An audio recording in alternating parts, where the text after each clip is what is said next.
Hi, she's Megan Breckenridge. And she's JMelle. And we work at Avitus Group.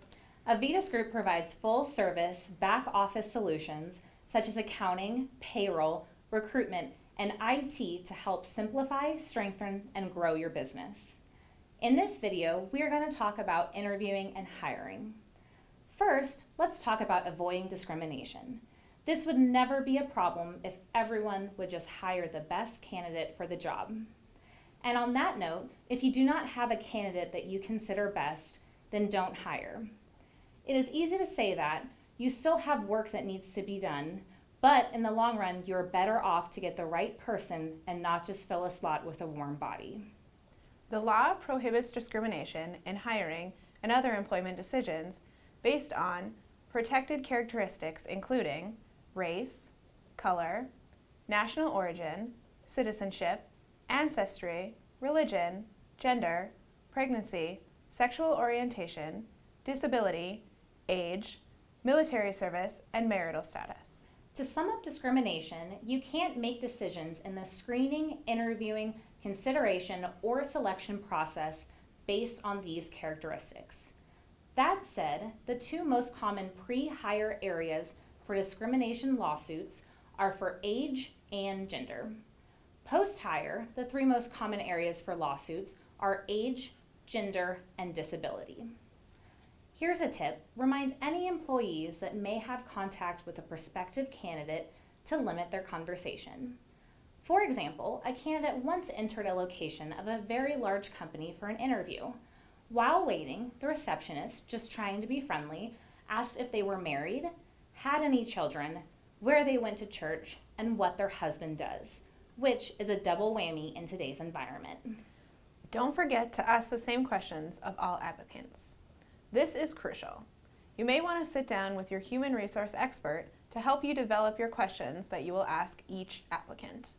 Let each candidate know that you'll ask the same questions to each applicant. Avoid researching any social media sites like Facebook, Twitter, Tumblr, Instagram, and any other sites with personal information about the candidate. Focus only on sites that summarize work or employment history, not personal life. The main reason you develop your interview questions in advance with the help of your human resource professional is to ask only the questions on the list and nothing else. Some workplaces find it necessary to have a candidate interview with multiple people. Your HR person needs to train each interviewer about what they can and cannot ask. Remember, all safe topics are related to job skills and work experience. There are some indirect questions that could reveal a protective status that must be avoided. Instead of asking someone's age outright, that same information might be revealed by asking, when did you graduate from college? Or instead of asking if they are married or have children, that same information might be obtained by asking their hobbies or what they do for fun.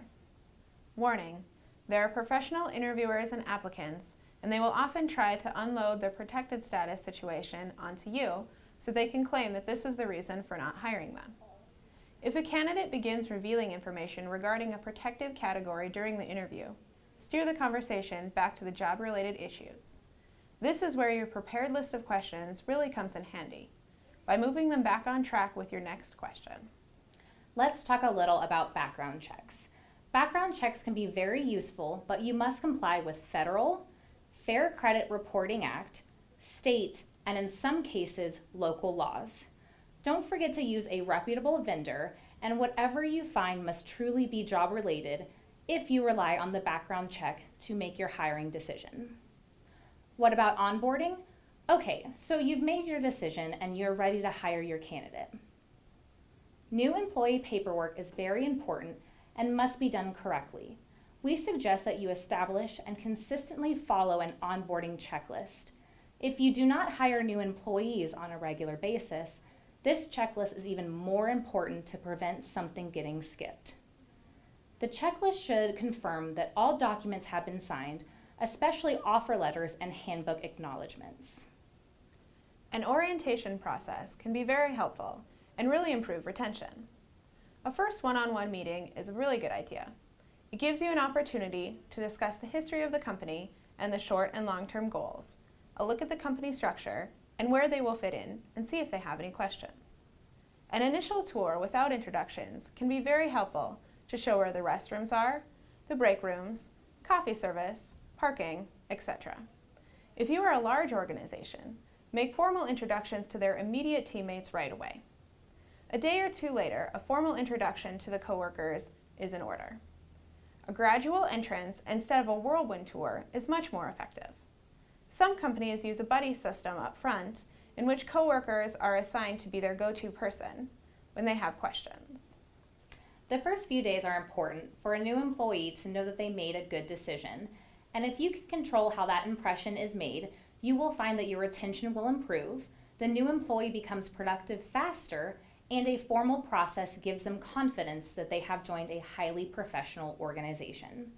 Find a new hire application packet and look through the information your company is obtaining from new hire candidates. Is there any information that is being gathered that could possibly reveal any protected status situations? If your company does not have a standard process for interviewing and hiring, and you don't have a human resource expert, at the very least, build a standardized list of questions. That is the first step, and that alone can reduce your liability by a truckload. I hope you've enjoyed learning about the ways you can improve your interviewing and hiring practices. Please contact us at Avitus Group if you have any additional questions about the lesson. Thanks for watching.